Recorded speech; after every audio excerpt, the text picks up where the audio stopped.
Baik, bismillahirrahmanirrahim. Mari kita tundukkan hati sejenak, sahabat-sahabat, pemohon betul sama Allah Ta'ala agar pertemuan ini diberkahi, agar dia menuntun setiap langkah, membukakan mata kita, mata hati kita, sehingga kita bisa melihat petunjuknya, bisa iqra gitu, bisa membaca apa yang dia sampaikan dalam kitab-kitab kehidupan.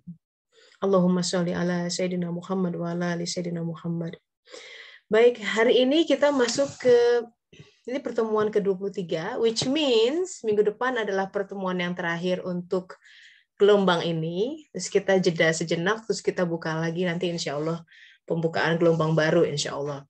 Kenapa dibikin bergelombang? Ya karena 6 bulan and then a break, I think it's good gitu. Terus kita juga ada kesempatan untuk kontemplasi yang merasa masih cocok dengan metode mengaji seperti ini, mari kita lanjut gitu ya. Ada beberapa yang juga udah 10 gelombang ini 5 tahun terus ya, dari gelombang 1 sampai sini, sampai saya bingung gimana saya memformulasikan materi supaya semua bisa makan gitu ya, yang baru baik-baik yang sudah lama.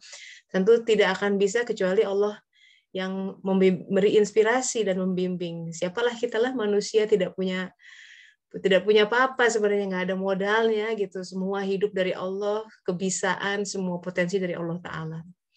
Nah, baik sahabat-sahabat, kemarin kita review tentang pilar Islam, pilar Adin ya. Ada Islam, iman, dan ihsan. Jadi kita ingin berangkat dari aspek syariat yang berupa Islam menuju ke iman. Nah, iman tuh kita tahu dari definisinya saja sudah langsung sesuatu yang nggak kelihatan. Kalau kita bicara pilar Islam, ya kan, itu syariat yang nampak. Syahadat disaksikan orang, benar nggak? Harus ada saksi. Sholat jelas kelihatan sholatnya.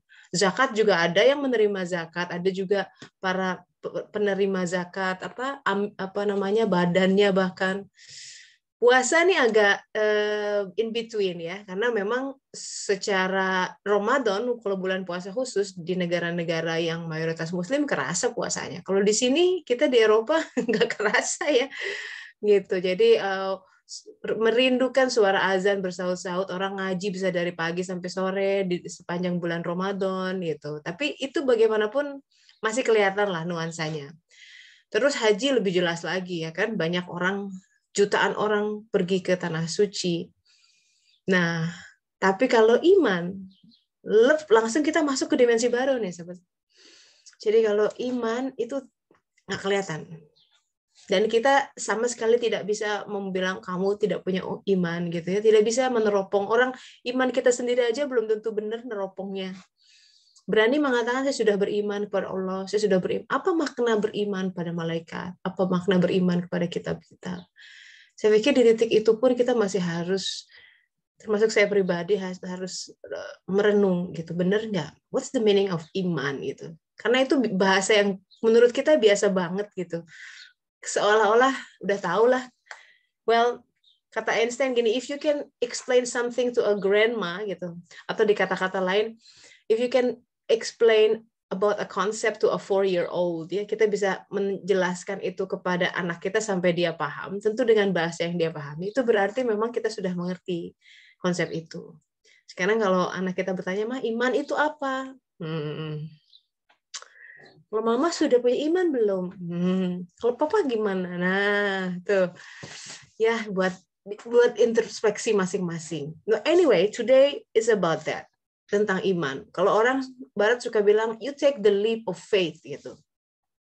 Saya suka bilang kan, iman itu kita ngambil sumbu lain. Kalau kita biasanya sumbu X gitu ya, kehidupan tuh selalu berjalan yang horizontal. Pikiran kita akan selalu begitu. Kenapa? Karena dia memang lahir di dunia ini. Dia tumbuh dari sebuah sebab akibat. Semua konsep yang diajarkan oleh pikiran kita adalah sebab akibat. Kalau kamu 1+1 adalah 2. Dan memang diajarinnya harus begitu. Kan kita nggak ngajarin anak kita 1+1 100. Nggak lulus terus nanti. Ya, benar nggak? Ada hukum alam yang berlaku di alam horizontal ini. Dan itu harus kita pelajari. Gitu. Bahwa kamu kalau nggak belajar, bisa nggak nggak lulus gitu. Kalau nggak nabung, ya habis terus uangnya. Hal-hal seperti itu ya. Tapi, nah ini ada tapi. Kemudian kita belajar dalam kehidupan bahwa 1 tambah 1 tidak selalu 2. 1 tambah 1 bisa 4. Yan 1 tambah 1 jadi berapa tuh ya? 6 ya. Sekarang jumlahnya I'm losing count. 5. Belum 6. 5. Belum 5. 5. Enggak, kan 1 teteh 1 tambah suami. Jadi anaknya berapa? 5 tuh? Iya, 5. Ya, jadi 7. Kalau di in your case 1 tambah 1 jadi 7. Masya Allah. Alhamdulillah. Nah, kayak gitulah. Ya, jadi kita mulai melihat dimensi lain di dalam kehidupan ini. Nah, ini advance. Ini kelas lain nih. Makanya gimana melihat sesuatu yang tidak nampak oleh mata ini? Gimana mempersepsi sesuatu yang tidak terpersepsi oleh rasio semata? Itu butuh iman. Makanya dikatakan leap of faith. Leap of faith itu diambil ketika kita loncat. Nah, kalau di gambar ini, jadi kita seolah-olah buntu nih. Wah, nggak bisa lurus. Kalau jalan terus jatuh ke bawah, kan jurang seolah-olah. Maka kita loncat. Dan loncat itu menakutkan. Benar nggak? Apalagi kalau gapnya jauh. Wah, kalau ada yang fobia pada ketinggian, udah gemetar aja, udah nggak bisa lompat tuh. Leap of faith itu menakutkan. Makanya iman itu tidak mudah. Orang yang diberi cahaya iman oleh Allah Ta'ala adalah mereka yang memang mencarinya. Karena kalau nggak nyari, rubazir ya, ngapain dikasih? Dia akan terus merayap. Ketika Al-Quran bilang binatang melata, itu bukan bicara tentang binatang saja, karena Al-Quran itu harus berfungsi transformatif dan menjadi cermin buat kita. Melata itu ya ngesot terus gitu, jadi apa yang dia pikirkan horizontal terus. Kalau saya nggak punya tabungan, celakalah saya gitu. Kalau saya nggak punya pekerjaan, habislah masa depan anak-anak saya. Seolah-olah begitu. Jadi dia terkungkung oleh dunia sebab akibat, dan itu sangat terbatas dan mengerikan. Maka orang-orang beriman, soalnya gini, agama mengajak kita untuk lompat, membuat lompat-lompatan seperti ini. Coba lihat ya, perhatikan. Misal begini, kata Rasulullah begini, kalau kamu kekurangan, ya, duit cekak nih, semua mepet, padahal kebutuhan banyak. Kalau kamu berada dalam kondisi kekurangan, sedekahlah. Gak masuk akal. Teori ekonomi mana yang bilang begitu tuh? Uang tinggal 100.000 misalkan. Pengen ditambah, kasih tuh sekian 10.000 buat yang lain. Kan rasio kita kok jadi kan berkurang jatah saya. Bener nggak? Tapi iman mengatakan, dan Al-Quran bilang, Allah bilang, sedekah kamu dilipat gandakan 700 kali lipat, setiap itu ada bulirnya, 100.000 lagi, nah kayak gitu-gitu. Tapi kan kita sebenarnya bisa hitung-hitungan sama Allah Ta'ala tuh. Dan siapa tuh, kisah-kisah Ali kalau tidak salah tentang itu. Banyaklah sahabat-sahabat kalau nge-google tuh ya, banyak kisah-kisah tentang bahwa tidak ada orang yang jatuh miskin gara-gara sedekah. Itu bukti bahwa ini lompatan ini. Jadi bahwa kalau kita kesempitan, justru kasih untuk yang lain. Jadi bagaimana ketika ini hukum kasih sayang dalam kehidupan berlaku di sini, bahwa ketika kita dalam kesempitan, lalu kita menolong orang lain, somehow Allah membukakan kesempitan kita dan melapangkan jalan kita dengan ajaib. Di sini indahnya adalah bahwa kita digiring untuk bermuamalah dengan manusia, untuk berkasih sayang, tidak hanya mikir kehidupannya diri sendiri saja. Dan dengan itu, bumi berputar dengan indah. Bumi menjadi subur, makmur, dengan kehidupan yang ketika kita saling berkasih sayang di antara kita.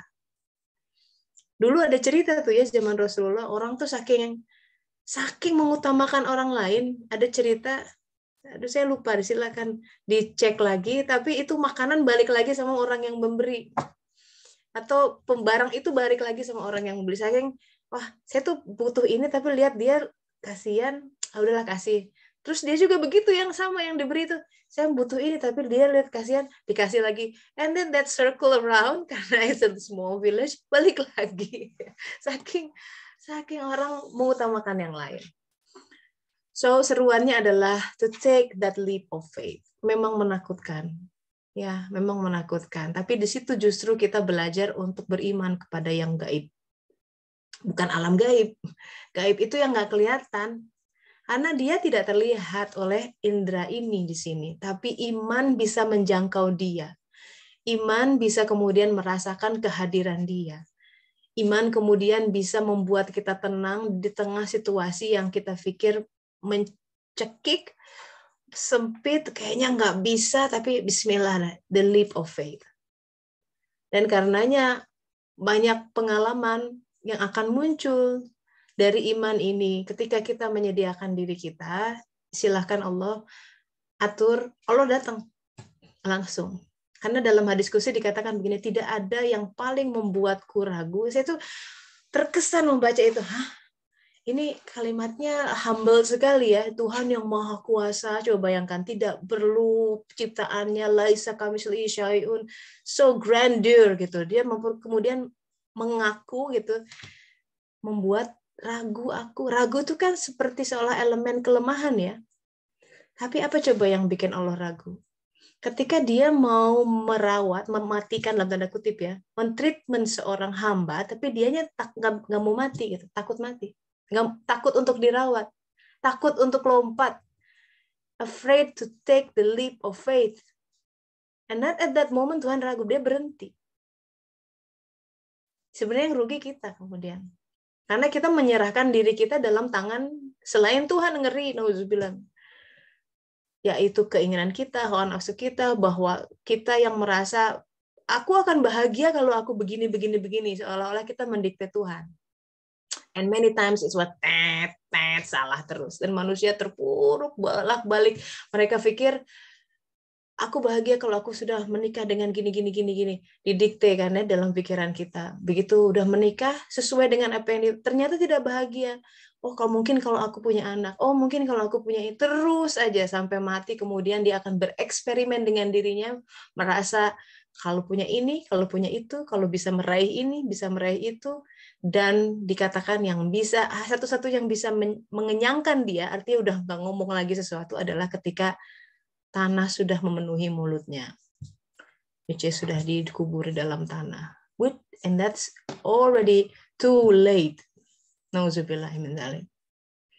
Nah, jadi ajakannya adalah mari kita raih ketidakpastian, itu sesuatu yang gaib. Nggak apa-apa, tapi pegangannya ke atas. Take the leap of faith, yaitu beriman pada yang gaib. Nah, ini ayatnya sudah jelas soalnya, kita lihat ya. Silakan buka Al-Qur'annya surat Al-Baqarah. A'udzubillahi minasyaitonirrajim. Bismillahirrahmanirrahim. Ini sudah hafal kali ya. Kalau salat, Alif Lam Mim.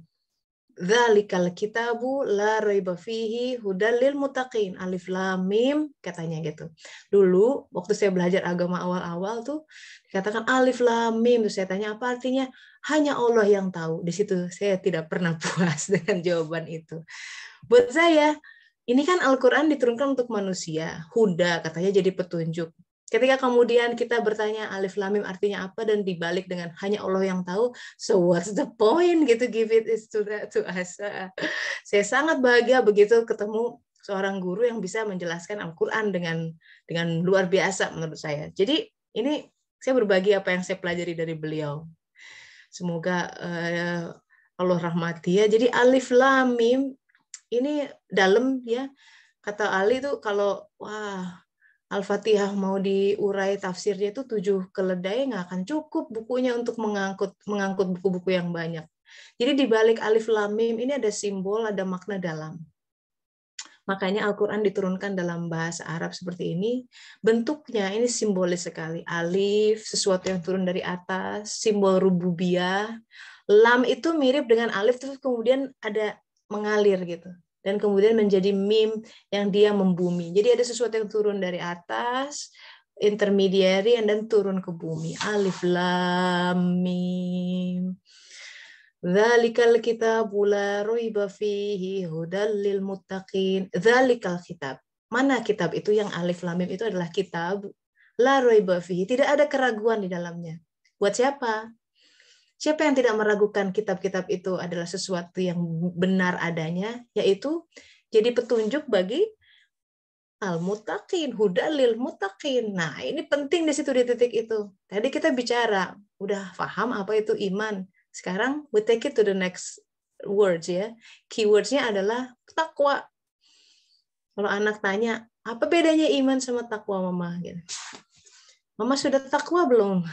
Tandanya apa? Nah, setidaknya kita bisa jawab hari ini, nih tanda orang bertakwa, alladzina yu'minuna bil ghaibi wa yuqimuna shalah wa mimma razaqnahum yunfiqun. Jadi orang-orang takwa itu tandanya mereka yang beriman pada yang gaib. Nah, kita berhenti di situ karena bicara ini stressing point-nya hari ini adalah tentang iman kepada yang gaib. And that is take the leap of faith. Jadi tanda orang takwa itu nggak takut kalau lihat kehidupan dunia tiba-tiba terputus gitu ya. Tiba-tiba, aduh, maaf, kami tidak bisa hire Anda lagi ya, di PHK misalkan ya. Atau apalah, sumber-sumber penghidupan yang kemudian hilang. Silahkan, you name it. Kira-kira. Ya, tiba-tiba toko tutup, burung tikar. Tiba-tiba pandemi kayak gini nih, nggak bisa jualan. Tiba-tiba kantornya bangkrut misalkan. Apalah, ada aja kan ya. Ataupun kalau misalkan kerjaannya jalan terus, tiba-tiba ditipu orang, ya hilang tuh semua. Ada tetangga ibu saya di sana, kasihan banget tuh. Jadi dia pensiun tuh di akhir masanya kan dikasih langsung gitu ya, mau diambil uangnya boleh katanya gitu. Jadi ratusan juta diambil. Nah, ternyata mungkin ada orang dalam gitu ya. Terus dia kasih perkenalkan sama orang yang menawarkan skema-skema gitulah, Ponzi scheme ya, kalau investasi di sini. Kadang gini, orang nggak tahu, kalau nggak tahu cara memanage uang banyak, hilang tuh. Akhirnya ketipu sahabat-sahabat, singkat cerita. Nah, itulah.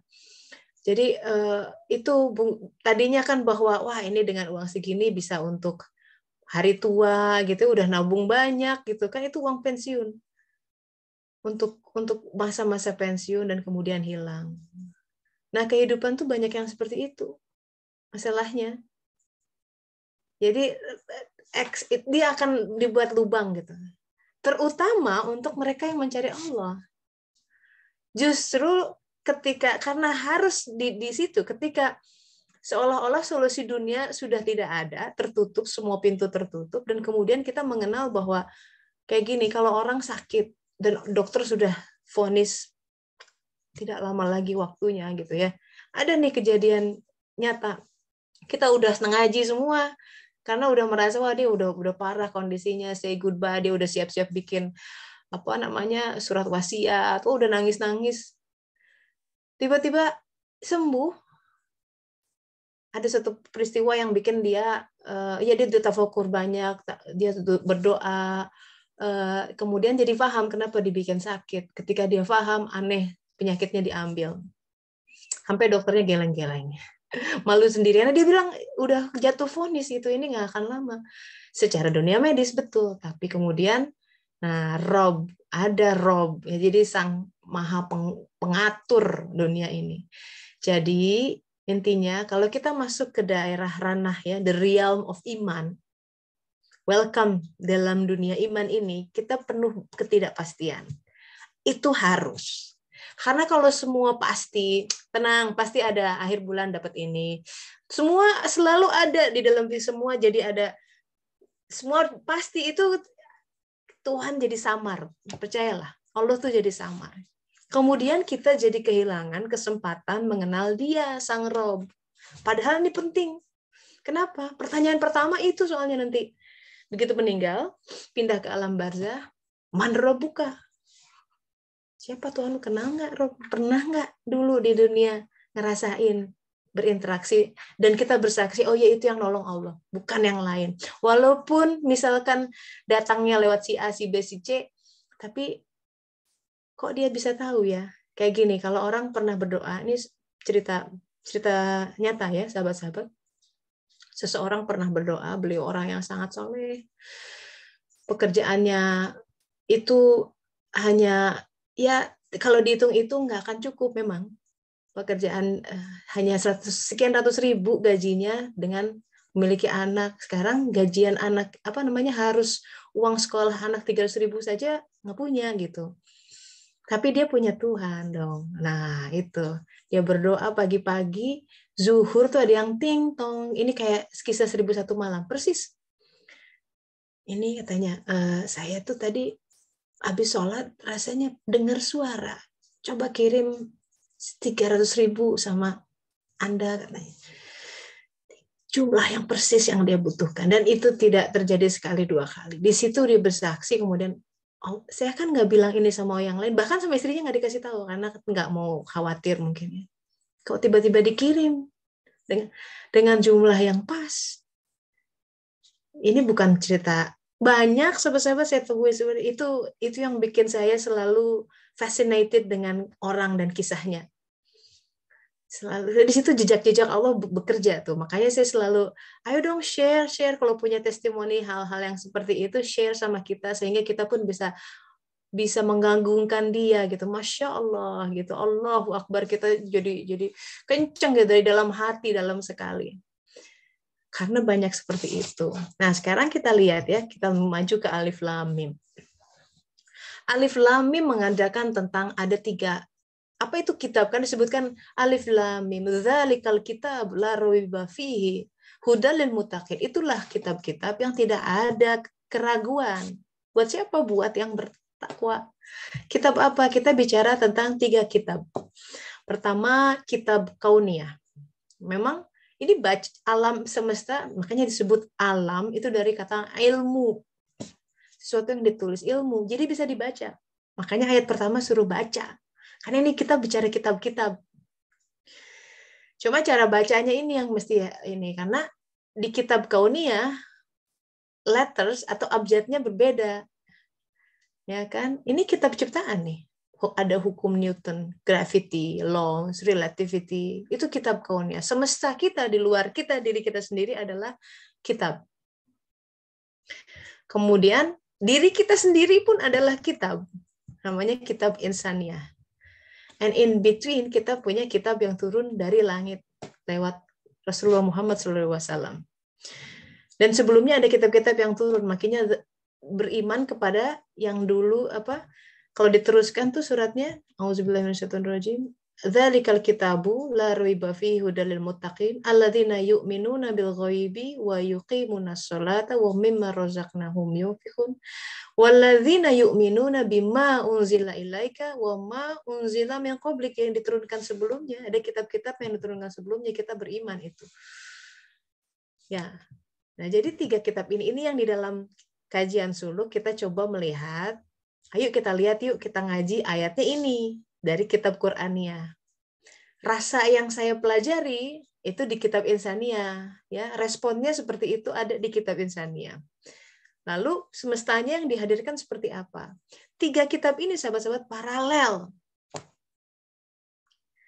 Selama kita nggak paham kitab diri, nggak akan bisa paham kitab Al-Quran. Kebalikannya pun begitu. Tapi kunci dari semuanya adalah Quran.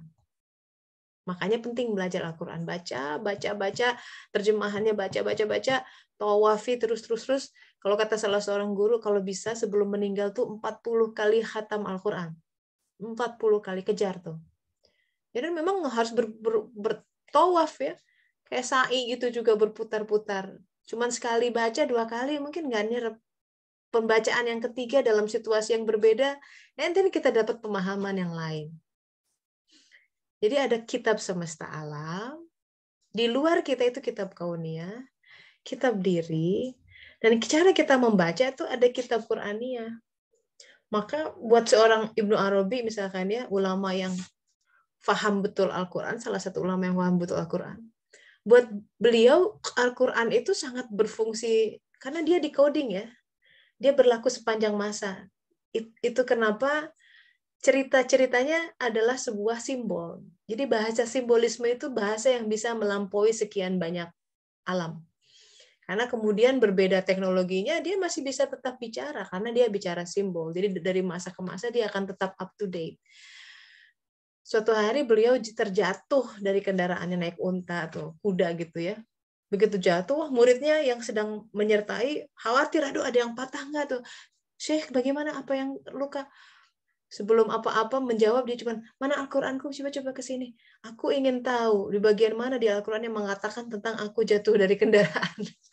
Dia bisa lihat begitu. Luar biasa ya. Tapi make sense loh, begini. Lauh Mahfuz itu, sesuatu takdir kita ditulis semua ya. Ya, Quran berasal dari situ. Jadi kita bisa baca diri kita tuh dari situ. Bahwa ada hukum-hukum dalam kehidupan yang berlaku. Contoh ya, kita sudah bahas tuh kemarin. Apa yang baik buat kamu belum tentu buat baik. Terus kan, apa yang kita anggap buruk juga belum tentu. Itu hukum-hukum kehidupan. Dan kemudian kita bisa lihat simetrinya di dalam keseharian. Betul? And it's so applicable. Jadi kita tinggal membumikan Al-Quran, itu jihad kita. Nah, masalahnya begini sahabat-sahabat. Kitab-kitab ini itu ada dimensi lahir dan dimensi batin. Kauniyah, ini kosmos ya. Ada dimensi lahirnya, ada dimensi batinnya. Quran juga gitu, ada dimensi lahir, ayat-ayat mutasyabihat, muhkamat, ada yang mutasyabihat, dimensi batin.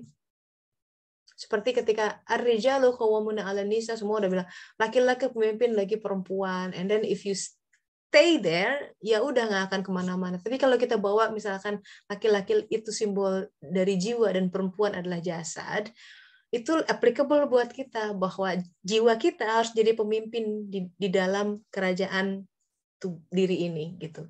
Sang jiwa harus naik. Gitu. Hal-hal seperti itu. Nah, itu yang dibahas di dalam pilar ihsan. Biasanya para ulama tasawuf akan membongkar aspek batin dari Al-Quran. Ya. Karena kita secara insan juga ada aspek lahirnya. Raga ini yang kita lihat sehari-hari di cermin, yang kita manicure, pedicure juga suka dipijat, itu raga, lahir ya. Tapi kita punya aspek dalam, betul? Jiwa kita, ruh kita itu aspek-aspek dalam. Nah, kehidupan pun begitu. Yang kita lihat sebagai orang yang nyebelin, ya, yang bikin kita kesel, itu aspek lahiriahnya. Di balik itu ada message, the hidden message. Kenapa dia dibikin seperti itu? Tauhid kita mengatakan begini, dia ngomong begitu atau bisa ngirim teks seperti itu, Allah izinkan. Betul? Nggak mungkin kan Allah nggak ngizinin, yang akan kejadian. Kita ngegerakin jari begini saja, ada izinnya tuh di situ. Kalau paham. Jadi, suluk itu, ilmu suluk membawa kalau orang berkata seperti itu, bahkan cemberut seperti itu, roman mukanya, Allah izinkan. Kenapa dia izinkan? Gitu harusnya bertanya. Karena kalau responnya, saya belajar juga nih dari sini, kalau responnya hanya sekedar, saya nggak suka sama dia, karena dia begitu, and then kita lempar ya menunjuk hidung orang gitu tanpa melihat ke diri pribadi, peristiwa itu tidak pernah menjadi pelajaran buat kita bahwa itu adalah sesuatu yang dipancing oleh kondisi hati kita sendiri sebenarnya. Akhirnya kita akan terus aja tertenggelam dalam itu gara-gara dia tuh, kita menjadi begini, udah seumur hidup sampai mati nggak lihat Tuhannya di mana. Itu yang ketika dikatakan dalam hadis, tidak ada yang paling disesalkan oleh penghuni surga. Bayangkan nih penghuni surga yang masih nyesel. Apa itu? Ketika ada saat-saat di dalam hidup mereka yang dia lalai untuk berzikir. Lalai untuk mengaitkan ini dengan Allah Ta'ala, bahwa itu tuh ada Allahnya di situ. Ketika itu hilang, ternyata nyesel, bahkan dia sudah masuk surga pun, bahwa ada sesuatu yang kehilangan, dia nggak lihat itu. Ya, jadi artinya kita mesti lihat bahwa 3 kitab ini datang dari satu hal, yaitu al-haq, kebenaran, sang yang al-haq. Susah untuk menerjemahkannya, tapi ada kebenaran, ada keindahan, ada nilai yang besar yang tersimpan di dalamnya. Masalahnya sahabat-sahabat, timbangan di hari nanti, di hari akhirat itu adalah sejauh mana kita bisa meraih al-haq di setiap keping kehidupan yang kita telah lewati. Bahwa di situ kita bersaksi, dia benar. Alhamdulillah saya udah melalui itu. Seandainya saya tidak melalui itu, saya tidak begini. Nah, kalau sudah begitu, itu orang-orang yang beruntung. Tambah berat. Karena kita makin kenal dia. Jadi tambah berat si timbangannya. Sebaliknya orang yang merugikan dirinya katanya disebabkan mereka selalu mengingkari ayat-ayat kami. Ayat-ayatnya adalah yang ditulis di dalam kitab-kitab ini. Tapi dia tidak melihat Tuhannya di situ. Yang dia lihat yaitu tadi sebab akibat. Tapi supaya lebih jelas ini, episode hari ini ya tentang the leap of faith, kita buka forum diskusi. Ya, kita buka forum sharing session. Mungkin ada kawan-kawan yang mau mengelaborasi lebih lanjut tentang ini. Silahkan bisa langsung kirim di chat juga, atau ya, you can raise your hand or just simply unmute your microphone tentang taking the leap of faith, tentang kita sedang belajar untuk jadi orang yang takwa, bahwa belajar untuk beriman kepada yang gaib. Alladzina yu'minuna dengan kegaiban, beriman dengan kegaiban. Jadi kegaiban itu disenderkan dengan iman. Jadi karena kita sedang belajar memasuki pilar kedua, yaitu pilar iman, di sini it's spooky buat orang yang hanya mengandalkan rasionya semata, semua serba diukur secara lahiriah, tanpa dia menyisakan ruang untuk Allah Ta'ala hadir, maka dia tidak akan pernah hadir. Dan nauzubillah min dzalik, dan kita tidak akan pernah bisa mengenal dia. And in the end, it's our loss, kerugian ketika kita sampai di sana nanti, luput gitu bertanya. Dan Al-Quran sudah memberi kabar, orang-orang nanti sana pada kaget gitu, oh ya ampun, kembalikan kami ya Allah ke dunia, kami akan beramal soleh, and it's already too late. Jadi jangan sampai kita menjadi orang-orang yang menyesal gitu ya, tidak mempersembahkan yang terbaik dalam kehidupan. Silakan.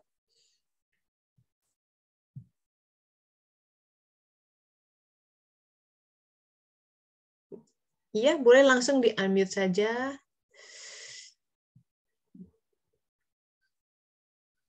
Ya, bersedekah. Assalamualaikum Teh. Waalaikumsalam warahmatullahi wabarakatuh. Ya, habis ini Mbak Rosita ya. Silakan Teh Yan. Mbak Ita mau duluan? Udah nggak apa-apa Teh Yan aja dulu, udah keburu kebuka tuh. Izin Allah. Kebuka. Iya. Leap of faith ya, apa namanya, keimanan. Seperti saya pernah ceritakan waktu hampir 6 bulan yang lalu ya, saat summer itu saya sakit. Alhamdulillah hadiah dari Allah untuk apa namanya terlepas dari kesibukan sehari-hari dan akhirnya bisa terjalin interaksi yang sangat indah kalau saya bilang dengan Allah. Nah, 2 bulan yang lalu kan Nin meninggal ya, nenek meninggal. Nah, sejak saat itu entah kenapa rasa itu seperti Allah cabut, mungkin karena terlalu sedih atau gimana. Hilang aja gitu kenikmatan dalam sholat, kenikmatan dalam berzikir. Jadi saya seperti robot, kayak robot aja gitu. Sholat ya hanya untuk kewajiban aja. Zikir pun yang biasanya takjub gitu ya,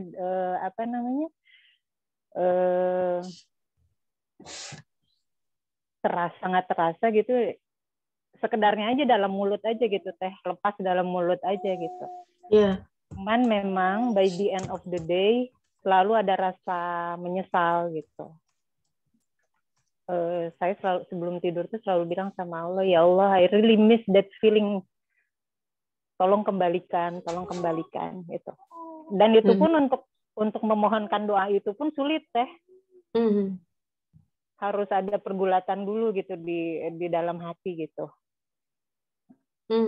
Kemudian entah ada ada perbuatan apa yang Allah sukai, yang yang saya lakukan. Selasa malam kemarin rasa itu kembali, tiba-tiba ada aja gitu. Yes. Hari Selasa Alhamdulillah. malam, Gimana? rakaat terakhir sholat Isya. Jadi Zakaria itu November lalu kan baru milad ke 6 tahun teh. Nah, perjanjian dengan kakak-kakaknya kalau udah 6 tahun dia mau ikut sholat 5 waktu full. Yang sebelum-sebelumnya dia tuh masih aku cuman mau sholat yang 2 rakaat atau 3 rakaat aja gitu. Jadi cuman subuh sama maghrib aja. Nah, otomatis karena Zakaria belum bisa bacaannya secara lengkap kan saya harus mendampingi lagi.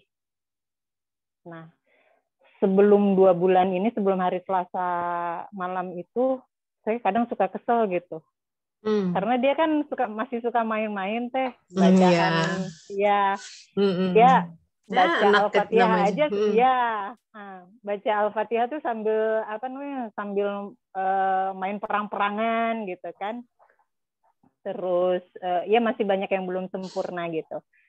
Nah, saya kadang suka menahan kelepasan gitu. Setelah sholat selesai, bukannya ngajak berdoa tapi malah langsung mencecar gitu. Harusnya begini.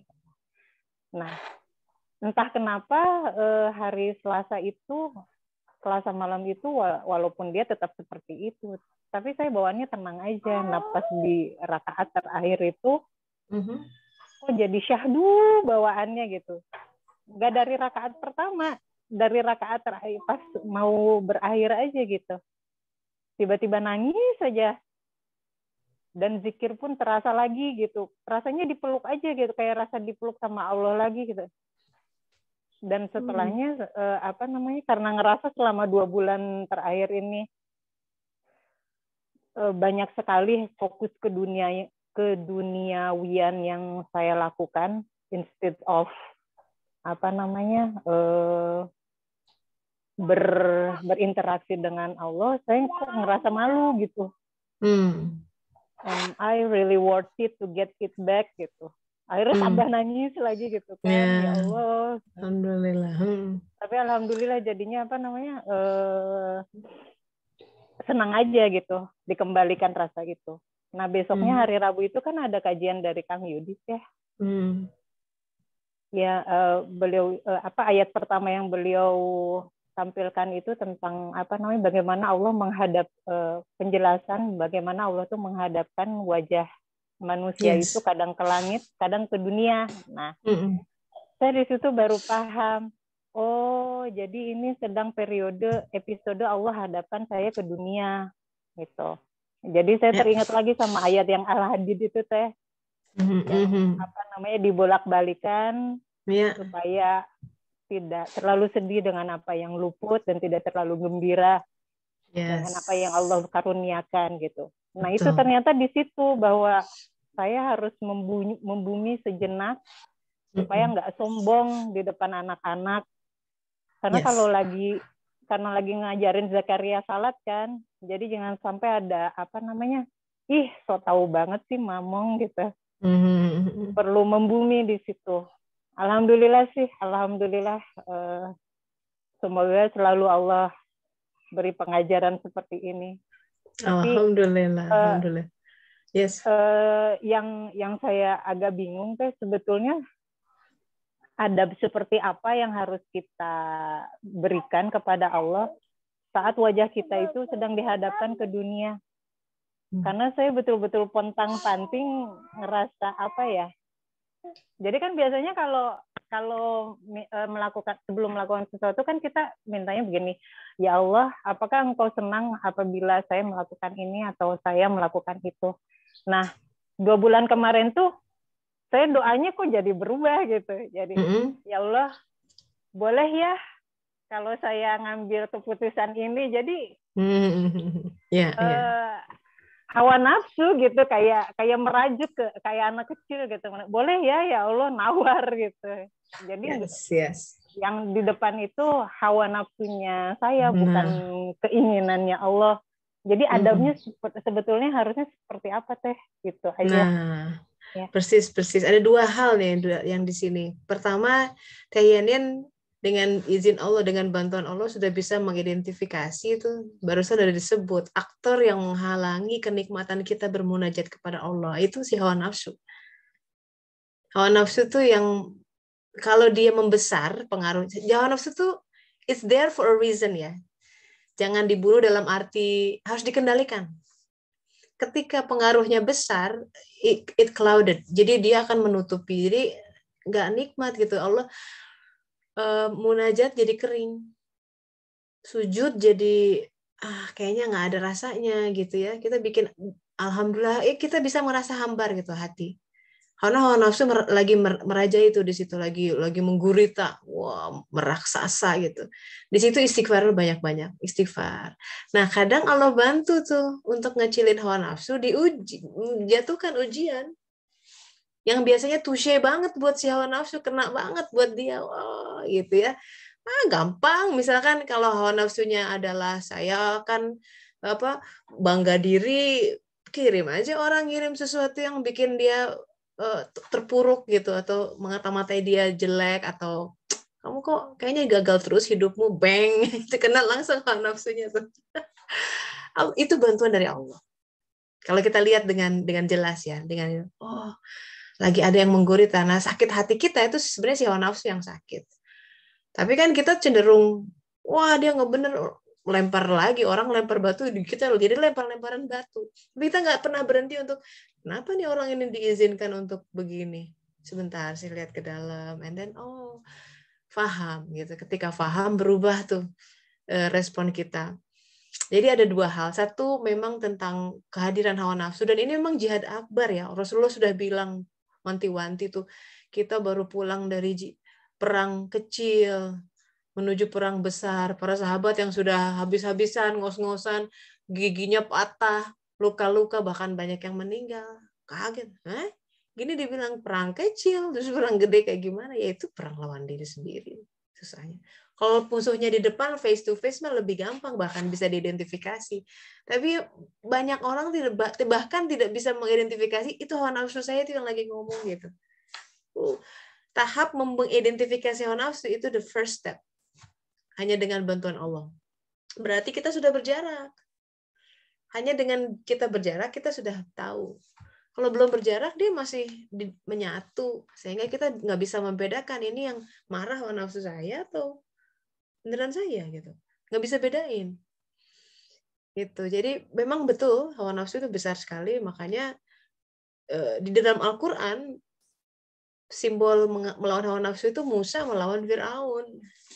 Maka di dalam Al-Quran, nama nabi yang paling banyak disebut itu Nabi Musa. Karena itu bercerita dari mulai belum lahir, tuh ya, lagi dibuat gonjang-ganjing di Mesir, ada profesi bahwa akan ada anak yang kehadirannya akan membuat si raja turun. Nah itu sudah ada tuh.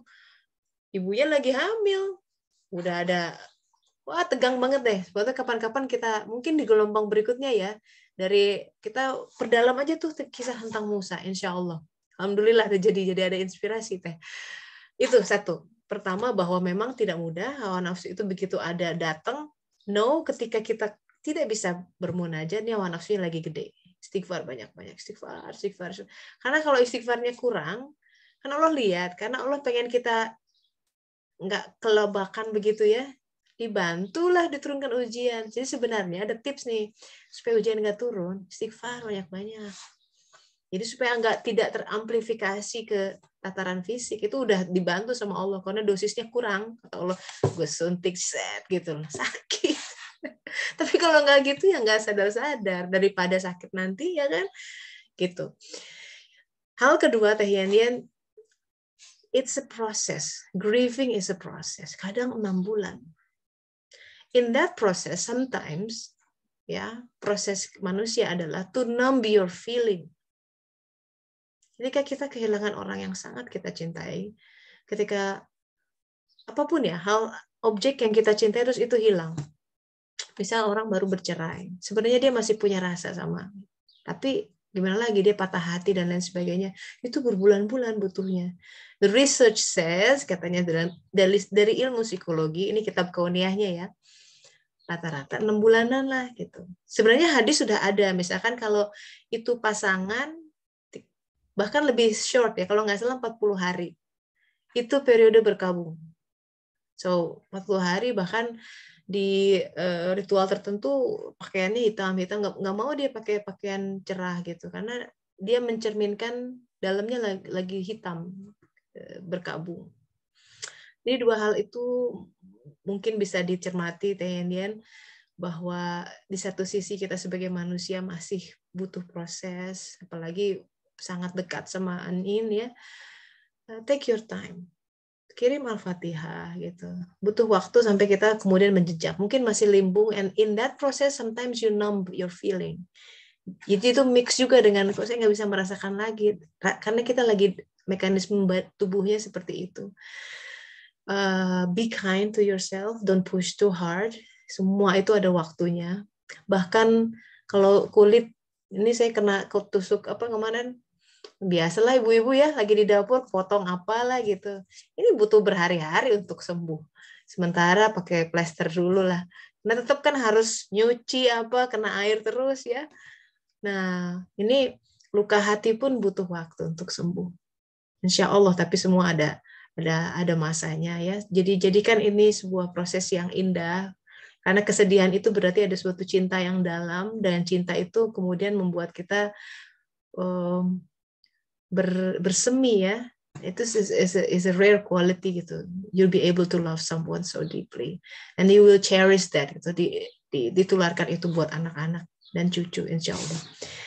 Iya Mbak Ita, silahkan. You're Alhamdulillah, hatur on. nuhun teh. Sami-sami teh, alhamdulillah.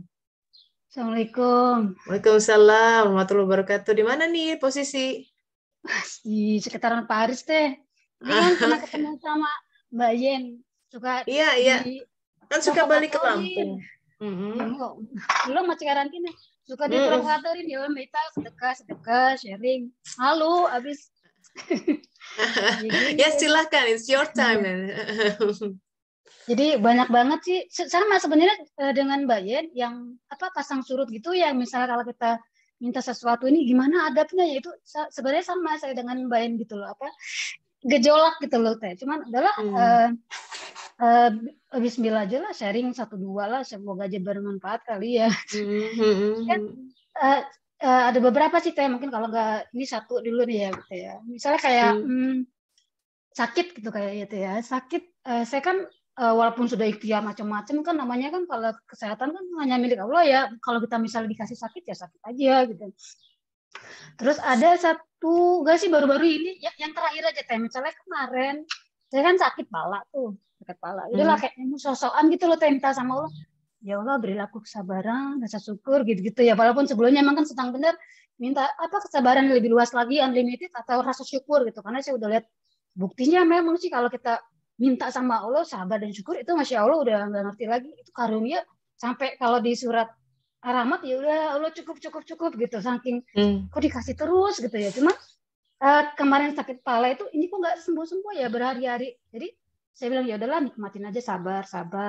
Udah gitu pas satu momen kok belum hilang juga ini, sedangkan saya kayaknya terganggu untuk ibadah, misalnya ibadah buat masakan ya teh ya, untuk suami sama anak gitu kan terganggu. Mereka kan nggak terlalu pintar masak gitu loh. Udah gitu saya juga misalnya mau ibadah ke tempat lain, misalnya ke tempat ada satu teman yang butuh gitu, yang butuh kami untuk ke sana, itu kok jadi kayak males karena dengan penyakit ini kan, dengan sakit kepala. Padahal saya kalau misalnya ada sesuatu teman gitu, langsung cabut mau jam berapa aja gitu, seneng gitu kan.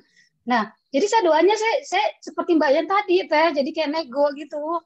Jadi saya ya Allah terserahlah ini adabnya gimana ya, istilahnya kan kemarin kan berubah lagi nih teh. Kemarin kan saya minta ya makasih penyakit ini ya Allah, berilah aku kesabaran. Jadi satu momen kemarin saya bilang, ya Allah boleh nggak nego, saya mau sembuh aja sih gitu.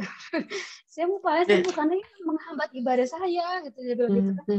Udah gitu langsung tuh saya dikasih sembuh sama Allah gitu. Jadi akhirnya saya bisa masak, malah bahkan banyak masakan gitu untuk suami sama anak gitu. Jadi kadang-kadang saya juga bingung sama sama dengan Bayan gitu. Ini adabnya gimana ya? Istilahnya kalau misalnya kita berubah doa atau seperti ini, kalau misalnya ingat doa Nabi Ayub ya Teh. Jadi saya ingatnya ke situ aja. Ketika kalau misalnya saya udah menghambat, apalagi kan saya di sini kan susah ya untuk makanan, karena saya kan pola hidupnya low karbo, kan nggak bisa barengan kemana-mana lagi belanja, jadi atau makan gitu. Jadi ini udah menghambat saya. Gimana suami saya, anak saya yang misalnya saya bekelin sekolah kan itu masih saya yang support untuk makan Iran, karena sekolah kan juga kehalalan juga nggak jelas gitu. Jadi tadi satu contoh yang, dan itu bukan hanya sekali, itu beberapa kali saya nego gitu loh untuk tujuan ibadah gitu. Kalau misalnya saya sering juga sharing ke teman-teman, kalau misalnya yang nggak apa-apa juga kali ya kalau misalnya nego sama Allah gitu, karena dulu waktu sebelum saya pakai hijab pun saya juga nego sama Allah Teh. Jadi saya bilang, saya kan kalau kita kan suka nulis Teh, kan impian kita kan mau buat buku, ada buku ya Teh ya, satu aja gitu. Saya bilang gini sama Allah, ya Allah, kalau misalnya saya punya satu buku, saya akan pakai jilbab, saya bilang gitu kan. Karena saya emang dari dulu pengen banget pakai jilbab, cuman kok kayaknya hatinya nggak mau gitu atau apa gitu. Terus akhirnya nggak lama dari itu Teh, itu saya dikasih nerbitin buku berapa dong Teh? Saya cuma minta satu kan Teh sama Allah. Dikasihnya 11 Teh.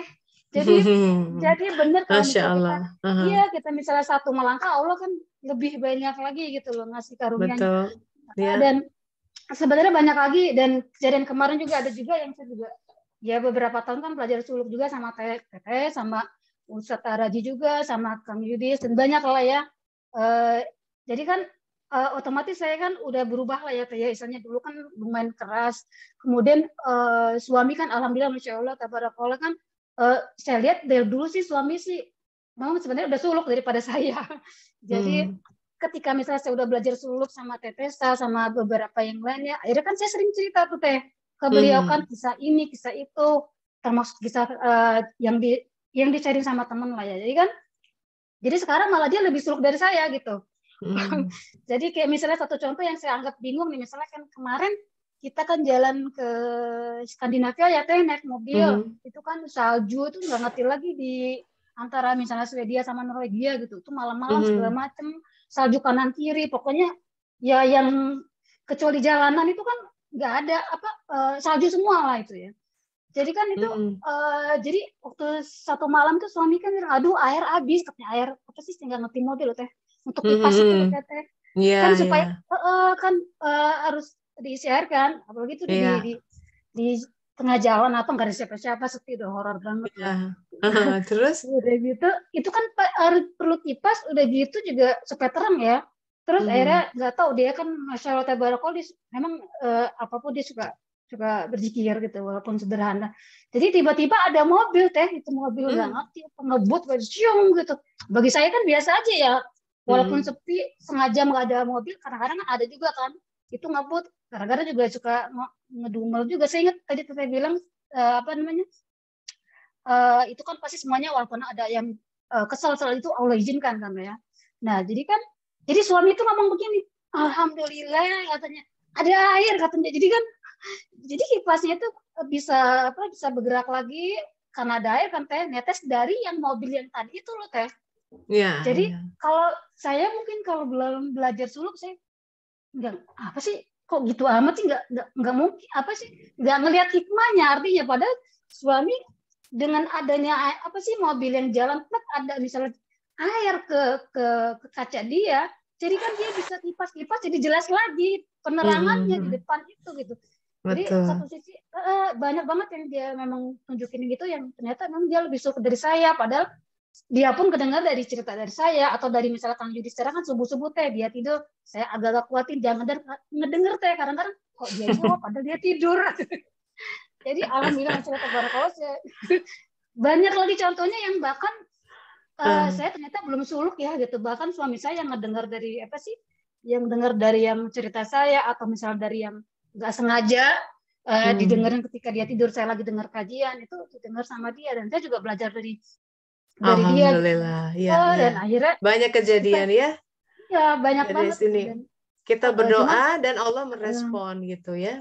Ya itu tadi makanya ya banyak. Satu lagi ya contoh ya supaya ini satu lagi baru-baru ini juga dari soal kardus teh mungkin kalian juga tahu sih. Jadi kan tadi karena sakit tadi teh yang saya malas untuk bukan malas sih agak enggan untuk keluar untuk mempermudah urusan orang. Jadi ada cerita satu, ada Mbak Fulan, beliau TKW itu dia TKW yang di sini biasanya kan lumayan bergaul ya teh ya, tapi ada kadang-kadang TKW yang nggak kenal siapa-siapa di ujung dunia segala macem. Dan kadarullah saya dulu pernah ketemu sama dia, ada satu kesempatan dan masih terjalin silaturahmi. Jadi ada satu kesempatan dia butuh kardus teh yang mungkin sebagian kita nggak ada artinya gitu ya, kardus 3 dengan kunci gembok dia butuh. Saya ngedumel nih teh. Nah, padahal udah belajar suluk nih teh. Nah, sekali lagi suami saya itu tanda kutip penolongnya karena dia mau support saya gitu kan ke luar kota yang jauh itu yang saya pernah dulu ngasih tahu Mbak Aja tuh ongkosnya aja sekali jalan 60 euro. PP jadi 160. Jadi kan kasihan hanya untuk ngambil kardus gitu loh teh. Jadi saya ngedumel lah ya. Kok majikannya nggak mau ya beliin kardus? Apa sih? Itu kan paling bisa dia beli di Komporama, di toko apa atau apa gitu loh. Ya, iya, kan beli lebih murah daripada ngambil. Iya, teh. Iya, udah gitu atau beli di Amazon kalau misalnya dia lagi sibuk. Nah, online ya. Jadi itu tadi kan karena saya ngeluh nih, itu kan Allah izinkan kan si majikan itu nggak mau nolong si teman saya ini kan. Yeah. Karena saya yakin itu setelahnya, tapi astagfirullahaladzim, setelahnya saya yakin itu untuk kebaikan saya gitu loh teh. Jadi akhirnya setelah udah lumayan sembuh kepala saya, suami saya bawa laptop online di mobil, kita ke sana lah teh ya, janjian sama teman saya tuh. Akhirnya dia senang lah, akhirnya kita kasih kardusnya, kita kasih kuncinya karena dia mau mudik teh, jadi mau nganun barangnya di situ untuk dikirim ke Indonesia. Jadi udah transaksi di luar karena saya nggak mau masuk ke rumah majikannya teh ya. Jadi akhirnya apa, dia kasih alhamdulillah sih kita kasih itu, dia kasih ini teh, dia kasih sedekah yang Masya Allah, saya kan memang bendahara pengajian di sini. Seingat saya kayak nggak pernah namanya ya ada temen yang sedekah yang segitu gede gitu untuk ini gitu, untuk apa kayak untuk apa sih, untuk kelompok lah, untuk adalah entah ke pengajian saya gitu ya. Nah setelah itu bukan itu hanya itu aja teh. Jadi setelah uang yang dia kasih banyak itu untuk nitip ke saya untuk sedekah, ada satu lagi dia kasih untuk anak saya Ilham, sebenarnya untuk Kamila ya, itu tas isinya itu apa teh? Isinya yang 2 minggu sebelumnya saya minta sama Allah.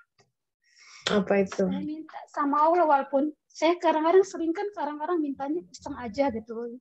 Jadi gini teh, waktu 2 minggu lalu saya bilang, saya videoin, saya kan ke toko olahraga. Ya asik ya kalau saya punya ini gitu yang ada apa sih t-shirt Paris Saint-Germain. Itu kan dari harga 25 euro, 50 euro sampai hampir 200 euro ya teh ya. Itu harga gitu. Jadi kan saya videoin, saya foto. Sebenarnya bukan untuk saya juga sih, untuk kadang-kadang ke Indonesia teman-teman atau apa. Itu 2 minggu yang sebelumnya teh itu ya, sebelum saya berangkat ke luar road trip itu. Kemudian ini dengan teman saya yang TKW yang dia nggak ngerti, mungkin nggak dianggap orang apa segala macam, dia ngasih itu, isinya di dalamnya itu tas Paris Saint-Germain teh, itu t-shirt Paris Saint-Germain yang langsung official gitu loh teh, karena majikan itu kan tim medisnya Paris Saint-Germain di Paris jadi yang official yang ratusan euro itu. Nah itu yang harganya saya lihat aja 150 euro teh. Jadi Allah itu yang ngasih KW1 ya langsung kan. Dia nggak mau ngasih saya yang ecek-ecek teh. Dia ngasih yang bagus gitu. Jadi Masya Allah, saya udah nggak ngerti lagi, makanya saya bilang karunia. Saya sih berhusnuzon ya teh. Apa mungkin karena saya lagi mendekat ke Allah, atau memang udahlah nggak ngerti lagi saya, karena kan saya yang sekarang mungkin kalau saya 5 tahun yang lalu ya beda sekali tauhidnya ke Allah ya teh, ya sama-sama buka aib.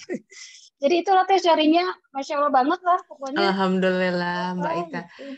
Ya semua bertahap ya, semua bertahap. Tapi tahu nggak pemberian Allah yang paling ultimate itu apa? Kira-kira. Apa teh? Dia memberikan dirinya sendiri. Sama seperti kita lah. Kalau kita ngasih barang ya, it's just barang, you reckon, atau uang is. But when you give yourself, itu kayak kita sama anak-anak kita tuh sih kayak gitu. Mati pun saya mau gitu kan? Itu memberikan dirinya sendiri. Tapi kita bertahap. kita bertahap dari mulai diberi oleh-oleh, tapi sesuatu yang bukan dia. Oke, we're happy, yes, but move on. Mendekat terus sama dia. Saya mau kasih cerita ini ya, cerita luar biasa nih. Mungkin sebagian ada yang sudah baca tentang Nabi Musa yang menegur seorang gembala. Suatu hari, Nabi Musa lagi jalan gitu ya, tak sengaja mendengar seorang gembala di tengah padang pasir gitu, dia lagi menggembala, namanya gembalain ternak, nunggu ternaknya lagi makan merumput gitu ya, dia bermunajat, berdoa pada Allah Ta'ala. Munajatnya begini, ya Allah, di manakah engkau gitu. Kira-kira begitu, di manakah engkau, aku ingin membersihkan wajahmu, something nggak akurat memang, tapi kira-kira seperti itu. Dia mengungkapkan kerinduannya, di manakah kasurmu tempat tidur, aku ingin merapikannya, di manakah bajumu, aku ingin menjahitkannya, di manakah alas kakimu, aku ingin memperbaikinya, something like that. Jadi dia ini namanya gembala yang ya mungkin low educated, nggak banyak menuntut ilmu, tapi dia mengungkapkan, dia mempersonifikasikan Tuhan sedemikian rupa, dia ingin mengungkapkan perasaannya dengan kata-kata yang sangat terbatas, bukan pujangga, bukan apa, seorang penggembala. Pada saat itu Nabi Musa marah, karena berdasarkan syariat, ada hukum-hukum, kok Tuhan disamakan seperti manusia, seperti itu, dihardik dia. Kamu kok berdoa kayak begitu, nggak boleh, nggak sopan. Kok gitu? Tuhan mana sepatumu kayak, emangnya Tuhan pakai sepatu kayak kita? Wah, pokoknya begitu. Sampai si gembalanya tangis. Maafkan kalau aku tidak tahu. Ini kebodohannya, betul-betul pure kebodohannya. Sama sekali tidak ada niat untuk menistakan Tuhan. Tidak ada. Tahu apa yang terjadi? Nabi Musa ditegur sama Allah. Hei Musa, dia udah hilang ya, dia udah sudah berpisah dengan penggembala itu, dan kemudian ditegur. Kamu tadi sudah menyakiti dia, aku ingin kamu cari dia sampai ketemu, harus ketemu. Dan kalau ketemu sama si gembala itu, ya, sampaikan salamku, kata Allah. Waduh, kita kalau dikasih salam, mbak ada salam dari siapa ya, misalkan figur Pak Jokowi kirim salam, senangnya gitu ya, padahal baru ketemu sekali, apalagi yang belum pernah ketemu. Tapi ini Tuhan semesta alam kasih salam, itu biasanya lewat orang lain. Pernah ada kisah seorang sufi gitu ya, hey Fulan katanya, semalam aku mimpi bertemu Tuhan, dan dia bilang dia sih salam buat kamu katanya. Dengar itu karena cintanya membuncah, nggak kuat jantungnya, akhirnya meninggal saat itu juga. Itu suatu hal yang indah. Itu saya baca di Ihya Ulumuddin kalau nggak salah dulu zaman SMA. Tapi entah kenapa kisah-kisah seperti itu berkesan sekali, bahwa iya ya, dia tuh ada gitu loh. Dia bisa dipersepsi dan nah, di kasusnya penggembala ini Tuhan tegur Nabi Musa, sang nabi ditegur. Cari orang itu sampai ketemu. Dan kalau ketemu sampaikan salamku, dan begitu. Dan berikutnya begini. Dan katakan kepadanya, huwa waliyun min auliya, bahwa dia adalah salah satu dari kekasihku. Dia adalah salah satu kekasih daripada kekasih-kekasihku. Waliullah itu by definition orang yang dekat gitu ya, dalam perlindungan Allah karena sudah dikasihi. Coba bayangkan. Itu ya, jadi karena ini konteksnya tentang berdoa silakan. Itu adalah ekspresi hati kita, perasaan kita dari waktu ke waktu. There is no standard. Artinya dalam arti, kalau mau standar ya doa yang Rasulullah ajarkan. Itu ilmunya banyak di situ. Tapi ada hal-hal yang memang ekspresi yang kita lepas aja gitu. Ya Allah, aku tuh sebenarnya pengen ini gitu. Kaos Paris Saint-Germain. Atau gimana nyebutnya tuh ya, tiba-tiba 2 minggu kemudian dikasih dan official lagi. Nah kayak gitu-gitu tuh indah sekali. And kita juga merasakannya banyak hal-hal ya, mulai dari bakso tiba-tiba dia ngirim gitu ya, hal-hal kayak gitu tuh don't take it for granted, bahwa dia bicara dengan sangat romantis gitu, dengan caranya yang luar biasa. Bukti sang Rob selalu ada, selalu dekat. Notion aja kita, hawa nafsu yang membuat kita, mana Allah kok nggak jawab. Kadang-kadang masalahnya bentuk pengabulannya itu suka tidak sesuai dengan hawa nafsu kita. Itu aja. Gitu. Wow, ini ngeburudul kalau kata orang Sunda nih. Silakan ya Teh Lin, kita perpanjang waktunya, mangga. Assalamualaikum Teteh. Waalaikumsalam warahmatullahi wabarakatuh. Semuanya sehat-sehat. Amin. Oh, ini bercerita tentang leap of faith. Saya jadi berkilas balik. Kita udah 5 tahun ya Teteh saya. Alhamdulillah ya. Kamu udah platinum member ya. Abodemen platinum. Masya Allah, alhamdulillah. Ya, saya jadi teringat waktu dari awal kita ketemu lewat pengajian ini, lewat kajian ini sampai sekarang, alhamdulillah. Terima kasih Allah, terima kasih lewat Tetesa juga ya, diberikan banyak sekali pencerahan-pencerahan dan ilmu dan pemahaman yang memang sebelumnya saya buta gitu, terutama untuk diaplikasikan kepada kehidupan sehari-hari, apalagi diaplikasikan kepada kehidupan pernikahan ya. Yang hari ini alhamdulillah 21 tahun itu kalau saya merasanya, kalau saya kilas balik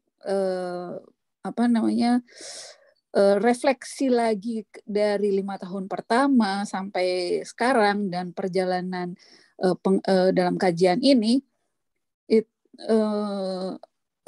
penyelamatan dari Allah itu banyak sekali ya. Bantuan-bantuannya diselamatkan dari kiri kanan jurang itu sering sekali gitu. Mungkin setiap namanya pernikahan pasti unik.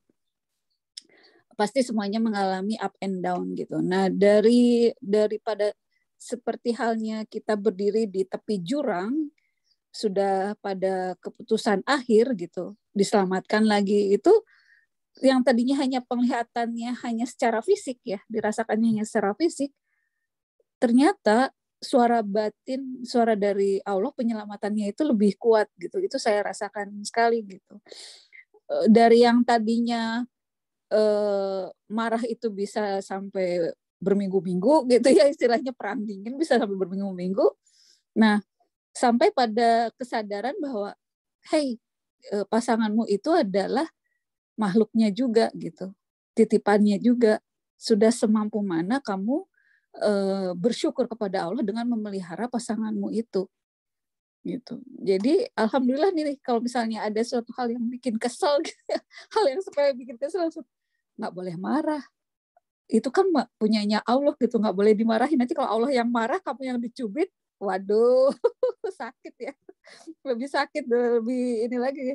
Refleksi-refleksi kecil seperti itu yang membuat saya berpikir bahwa walaupun Tetesa bilang materi kajian suluk selama 5 tahun itu kesannya sama ya, untuk saya tidak.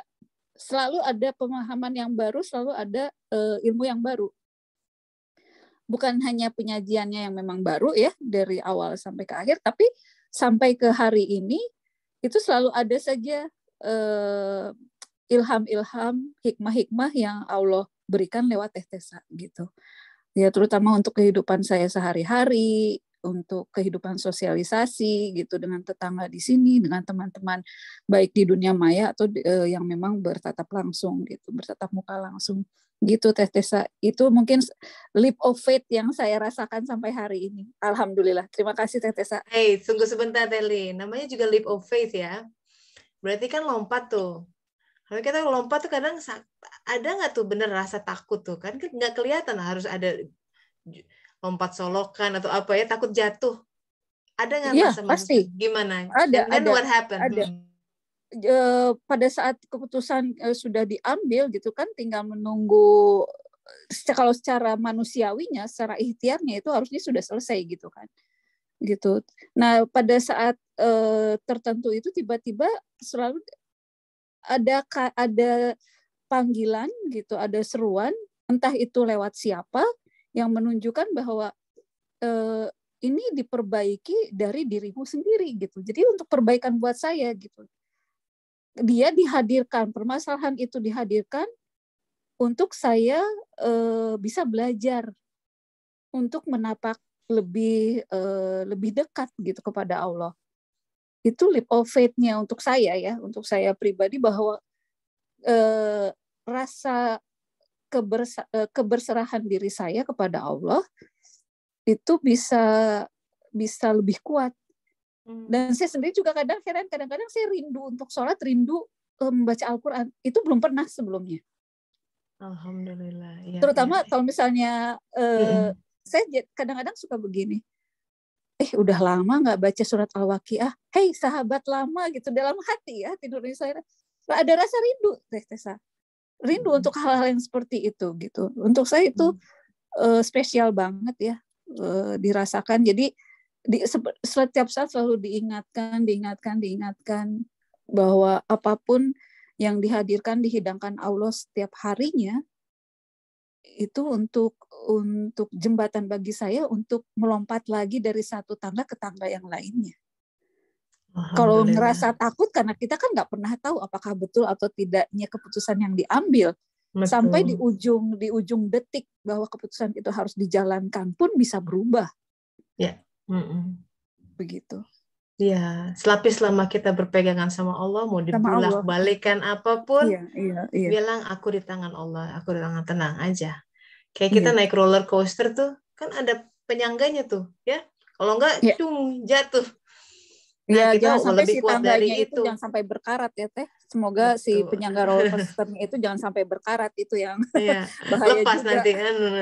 Nah itu, tapi gitu lah. Kalau kita sudah berserah diri, makanya agama ini disebut Islam, aslama, itu berasal dari kata juga berserah diri. Hanya dengan berserah diri, makna lain dari Islam itu damai. Kedamaian itu dari ketika kita menyadarkan diri, tawakal 100% sama Allah Ta'ala sebenarnya. And by the way, tawakal itu pilarnya takwa. Jadi tanda lain orang yang takwa itu tawakal 100%. Karena kalau kita tawakalnya 99% pun, kita merasa, wah 99% udah gede dong. No, yang 1% itu jadi sumber petaka. Itu yang bikin kita kelabakan. Kita karena kan kalau pada saat menyandarkan sama yang lain. Iya betul, karena pada saat kita memilih sesuatu berdasarkan tadi hawa nafsu ya, gitu. Udah deh, terlihat secara mata lahir tuh semuanya pokoknya nggak ada yang benar gitu. Kan bisa dihidangkan seperti itu ya, dihidangkan buruk padahal di balik itu sebetulnya ada kebaikan. Jadi memang untuk mengambil keputusan atau apapun, betul berserah diri sama Allah. Ya Allah, tolong pilihkan. Karena kita tidak tahu apa-apa. Iya betul, alhamdulillah. Terima kasih Telin. Aduh, 5 tahun banyak belajar ya. Iya. Alhamdulillah. Saya juga tidak menyangka bisa sampai ke window kedua ini. Saya juga nggak. Insya Allah nanti bentar lagi perak nih ya. Jadi kesabaran Teteh untuk menghadapi sesuatu yang buat kita mungkin pecah nih kepala ya. Kalau hanya rasio membaca ya, udah nggak akan nyampe 21 tahun, nggak akan gitu ya. Karena kalau rasio kan ya cepek ya, cuman referensinya tuh nggak banyak, horizontal terus gitu. Tapi dimensi iman, dimensi vertikal itu 7 lapis langit. Jadi banyak nuansanya, sehingga kita bisa melihat kebaikan di balik itu ya. Bahwa anak ini ada baiknya, jadi dia begitu tapi saya bisa begini. Nah, itu leap of faith, itu melompat tuh. Kita lagi mengembara ke sumbu vertikal. Dan di situ it's endless gitu. Di situ banyak pelajaran. Saya tuh selalu bilang begini, kalau saya pun diuji dengan rumah tangga dan kayaknya pengen gimana keluar dari ini gitu ya. Terus guru saya suka bilang gini, udah yang direferensi siapa coba? Siti Asiyah itu aja terus. Iya betul, Siti Asiyah dari film. Iya itu referensi itu terbaik. Set the bar banget deh pokoknya. Bukan Firaun sih gitu ya. Udah nggak usah komplain gitu. Iya, yang usah komplain. Seolah-olah gitu. Iya. Nggak sampai gitu banget sih ya. Udah gitu. Nothing compare lah. Udah begitu di-compare begitu berak jadi wow, super baik gitu. Iya betul sekali Teh, itu jadi, juga yang jadi referensi. Itu mindset itu. Kadang-kadang kita harus mainin itu kan. Makanya kata Rasulullah gini, kalau kamu lihat biar bisa syukur nikmat, jangan lihat orang di atas terus. Kita merasa miskin terus. Lihat orang di bawahnya. Lihat orang tuh, orang itu makan nggak punya maksudnya rumahnya di bawah jembatan gitu ya. Kita sih nggak gitu-gitu banget misalkan ya. Misalnya lihat-lihat kayak gitulah. Jadi kita membantu. Dia tuh lihat sampai wow, ada yang suami kekerasan rumah tangga. Nah, itu kan susah tuh. Gimana tuh sampai ya bener-bener tuh dia dalam pengaruh alkohol gitu kan. Banyak tuh cerita sampai harus ngungsi berkali-kali ke safe house itu si orangnya, perempuannya.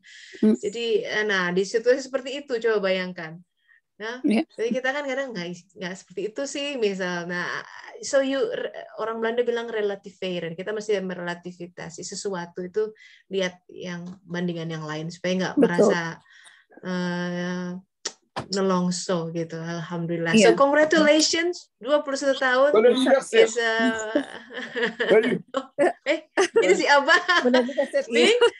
Ya. Apa namanya? Enggak, dia nggak kelihatan. Ada kamera. Happy anniversary, Abah. Yes, madam. Terima kasih banyak.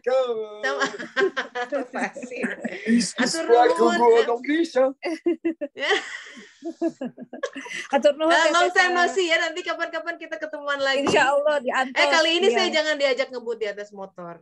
Enggak, insya Allah enggak. Please, Edun, Abah. Aku diajak ngobrol. Wow, berapa 200 km per jam itu apa tuh motornya kan motor gede itu. Udah enggak, sekarang udah enggak ada. Jadi sekarang nyantai aja, santai. Oh my god, itu orangnya bercanda banget kan tuh. Udah gitu, gitu kan terus jangan kenceng-kenceng, dia bilang what? Dia bilang pura-pura enggak dengar gitu. Lucu banget, alhamdulillah. So you have a very funny husband, ya, mewarnai hari-hari ya. Jadi teman yang baik lah. Jadi teman yang baik, bisa bersaksi bagaimanapun itu Allah yang hadirkan. Betul. Ya, it's the best for you. No, it's the best. Apapun yang terjadi di kita hari ini, kata is the best. Aku yang pilihkan. Yes, definitely. Hawa nafsu yang bilang, wah kalau nggak itu hawa nafsu. Yang ada di piring kita hari ini itu yang terbaik. Cari, buka itu kebaikannya sampai kita maholak tahadza batilah, kau benar. Itu al-haqnya dapat tuh. Biar bobot timbangan kita berat. Alhamdulillah. Salam ya, ngiring bingah. Iya, it's worth to celebrate sama-sama. Terakhir nih, Del, silakan Del, you're on. Saya extend nih waktunya. Assalamualaikum. Waalaikumsalam warahmatullahi wabarakatuh. Aku mau sharing yang tadi Pepe bilang kan, kalau iman itu gimana kerasanya gitu. Aku mau sharing soal pengalaman aku waktu pertama kali pakai jilbab. Gimana? Jadi aku pertama kali pakai jilbab itu apa ya namanya? Sebenarnya aku nggak tahu ya niat aku salah atau enggak gitu. Karena niatnya itu awalnya ada rasa marah di hati aku sama profesor aku. Dan yang kedua juga karena situasi kondisi di saat itu tuh sedang bergejolak tentang Islam itu. Ya, di Perancis orang sentimen ya, lihat orang jilbab langsung wow, teroris misalkan gitu. Jadi to put into context, mungkin ada teman-teman yang nggak paham. Jadi Della ini ada di Paris, Perancis ya, bukan Paris, di Nice ya, di Perancis maksudnya. Itu keputusan memakai jilbab tidak semudah ketika itu dilakukan di Indonesia.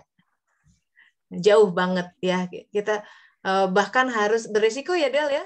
Mungkin bisa disakitin orang mungkin. Mungkin kalau pas suasananya waktu pakai jilbab itu, karena waktu itu kan ada pembunuhan Samuel Paty ya. Gara-gara dia seorang profesor yang memperlihatkan kartun Nabi Muhammad gitu, terus dia digorok kan. Nah, di Nice itu terjadi demo besar-besaran ya. Jadi sebenarnya nggak hanya di Nice, kayaknya hampir seluruh Prancis mendemo tentang Islam teroris karena dia bunuh ini gitu. Dan sampai ada juga kayak di Nice itu kayak semacam nama jalan baru gitu loh ya, dinamain Samuel Paty, udah gitu dibilangin bahwa dia adalah korban dari teroris Islamis gitu. Bilangnya kayak gitu. Nah, udah gitu kan itu tuh sempat jadi selain selain ada kejadian Samuel Paty itu, beberapa hari kemudian di Nice juga deket rumah aku di gerejanya itu ada orang Muslim sih bilangnya katanya pemuda yang menggorok yang membunuh orang-orang yang sedang ada di gereja gitu. Sampai ada yang tergorok itu lari keluar dan dia ke kafe gitu. Kebetulan pada saat itu aku sedang tidak pergi ke formation ya. Jadi aku ada di rumah, anakku sakit, jadi ya kita standby semuanya di rumah hari Kamis itu. Terus tiba-tiba dilihat berita ada kayak gitu, jalan ditutup. Dan itu tuh deket rumah banget gitu, cuman 10 menit lah jalan kaki. Itu ada gereja namanya Notre Dame. Dan di belakangnya itu sebenarnya kawasan orang Islam dan Yahudi yang kita tinggal bareng gitu. Maksudnya apa ya namanya yang kawasan Islam dan Yahudi gitu. Nah terus udah gitu, karena aku punya rasa marah itu, aku mau menunjukin bahwa Islam tuh nggak gitu loh gitu. Terus belum lagi pertanyaan anak aku gitu, kenapa sih profesor yang kayak gitu harus digorok? Karena kan orang yang memperlihatkan karikatur itu kan dia nggak tahu Nabi Muhammad, jadi buat dia tuh ya bukan siapa sih Nabi Muhammad itu, jadi tapi kenapa harus digorok gitu. Akhirnya sampai kita buka referensi apa sih yang dilakukan Nabi Muhammad kalau ada orang jahat sama dia kayak gitu-gitu ya teh. Akhirnya benar, kamu benar sih, aku bilang ke anakku kamu benar, kata aku gitu. Terus udah gitu ya pokoknya dari situ aku mulai penasaran, aku pengen banget mempelajari agama aku dengan sebaik-baiknya supaya aku bisa menyampaikan ke anak aku gitu. Aku nggak berharap menyampaikan ke orang lain gitu, tapi aku punya 2 anak laki-laki yang... Ini motivasinya anak ya? Iya, pertama motivasinya itu anak, terus yang kedua juga ada rasa marah. Aku pengen nunjukin bahwa orang Islam itu bukan yang datang ke Prancis itu bukan hanya seorang refuge yang butuh pertolongan Prancis, tapi banyak teman-teman aku orang-orang yang berpendidikan gitu, yang waktu aku di Montpellier itu orang-orang hebat yang kerja jadi di perusahaan minyak kayak Schlumberger, terus ditempatkannya di Prancis. Kemudian peneliti-peneliti hebat yang belajar juga gitu di universitas banyak di Prancis gitu. Aku pengen nunjukin itu, dan sebenarnya tempat tinggal aku di Nice itu kurang Islamofobia banget gitu loh. Beda dengan waktu aku tinggal di Montpellier gitu ya, terbuka gitu. Nah aku tuh pengen nunjukin itu, akhirnya aku memutuskan pakai kerudung. Udah pakai kerudung juga aku nggak tahu tuh harus ngapain. Terus banyak juga kayak teman aku ya, yang aku banyaknya teman non-muslim orang Indonesia, mereka takut banget aku menjadi suci setelah pakai kerudung. Terus aku maksudnya jadi suci gimana gitu. Kalau pakai kerudung nggak serta-merta aku bakalan jadi malaikat gitu. Aku bisa melakukan kesalahan seperti kalian. Aku bisa, dan itu tuh tahap proses batu loncatan di mana aku mungkin hanya urusan aku dengan Allah, kata aku gitu. Udah gitu juga mereka tuh nggak terima gitu loh. Tapi kenapa? Aku juga mikir gitu. Waktu dulu ada teman aku orang Islam pakai kerudung, orang Indonesia, terus dia dimusuhin sama semua teman-temannya gara-gara apalah aku lupa. Terus dia bilang pakai jilbab, tapi kayak gitu ya kelakuan. Terus aku nanya gini, kenapa kalian takut banget orang pakai kerudung jadi suci, tapi kenapa juga kalau orang yang pakai kerudung melakukan kesalahan, kerudungnya yang harus dibawa-bawa gitu kan ya. Jadi bikin aku yang aneh gitu, kenapa sih kayak gitu sampai teman-teman tuh pada beberapa menjauh lah ya, nggak pernah undang-undang lagi aku ke acara-acara, nggak pernah, benar-benar terasing banget gitu lah. Aku benar-benar nggak pernah yang bergaul lagi gitu sama teman-teman, ngopi bareng gitu. Terus kalau sama teman Prancis juga, mereka malah anehnya gini, apa yang terjadi sama kamu? Kamu punya masalah apa di rumah? Kenapa kamu tiba-tiba menjadi mundur ke belakang gitu? Aku jadi mikir, aduh. Jadi kalau kacamata orang pakai kerudung itu malah kita mundur ke belakang gitu ya. Ya mungkin itu juga harus aku nampilin kayak gimana gitu ya, supaya merubah mindset orang gitu. Tapi kan itu artinya memperbaiki diri sendiri kali ya teh ya. Iya. Sudah gitu tapi yang luar biasanya ya teh adalah tetangga lantai 4 aku. Dia itu seorang Yahudi teh, udah nenek-nenek. Dia nggak tahu kalau aku Muslim. Tapi aku tahu dia Yahudi karena waktu pertama kali aku pindah ke rumah ini, aku itu dengar kayak ada suara orang ngaji malam-malamnya. Aku sampai seneng, wah asik tetangga aku Muslim, besok aku mau bikin sesuatu kirim ke dia gitu. Aku beli nem isi ayam halal ya. Aku goreng pagi-pagi, terus aku ketok pintu ya, buat sarapan bareng lah ceritanya. Terus dia buka pintu, dia nyambut aku kan belum pakai kerudung nih. Dan nyambut aku, kita ngobrol-ngobrol, kamu dari mana? Terus kenapa ada di sini? Maksudnya ada di Prancis gitu. Aku cerita tentang latar belakang aku gitu. Aku bawa anakku masih kecil yang bungsu. Dia dikasih mainan kuda kayu gitu lah sama dia. Sudah gitu kita ngobrol lama. Terus dia nanya, itu kamu bawa apa? Oh ini aku bawa nem. Aku bilang, ini nem pule. Tapi aku belum bilang halalnya ya, karena aku kira dia muslim gitu kan. Dia bilang, nem pule. Aduh, aku minta maaf, kata dia. Aku nggak makan daging. Kalaupun aku makan daging, aku makan daging kasyaf. Di situ aku langsung lihat, soalnya aku tahu kosher, orang Yahudi di depan aku gitu loh ya. Aku dari situ udah salting, udah bingung harus ngomong apa. Terus aku pamit, aku pulang gitu loh ke rumah. Tapi dari situ aku ngerasa bersalah loh, kenapa aku harus takut? Toh namanya Yahudi itu kan ada yang baiknya, ada yang buruknya, sama dengan warga negara. Maksudnya sama dengan umat yang Allah kasih, nggak semuanya jelek gitu ya. Betul. Udah gitu, aku jadi ngerasa bersalah. Terus akhirnya aku tetap membuka komunikasi sama dia. Aku suka bantuin dia angkat belanjaan gitu-gitu lah, ngobrol. Kalau pagi-pagi sekolah ketemu, habis nganterin anak-anak. Nah, dia belum tahu kalau aku muslim. Bahkan aku juga suka nemenin dia kayak beribadah gitu loh. Dia kalau dia di hari-hari tertentu, dia itu nggak pakai alat elektronik gitu loh teh. Jadi dia naik ke lantai 4 ke rumahnya, dia matiin lampunya, nggak dinyalain, dan nggak naik ascensor, nggak naik lift. Padahal kan dia udah tua gitu loh. Jadi aku nemuin itu, terus aku nemenin dia jalan ke atas gitu loh. Udah nemenin dia jalan ke atas sambil kita ngobrol gitu-gitu loh ya. Terus dia suka muji-muji kalau aku tuh tetangga dia yang baik, perhatian gitu, di Batimau ini gitu sama dia bilang gitu, oh ya kayak gitu. Nah suatu ketika pas aku udah pakai kerudung, dia tuh sempet kaget sih kayaknya, karena dia sampai dia tuh kan lagi mau naik liftnya mau ke atas, aku di bawah, ada anak-anakku 2, dia kenal anak-anakku, tapi kok ibunya pakai kerudung gitu.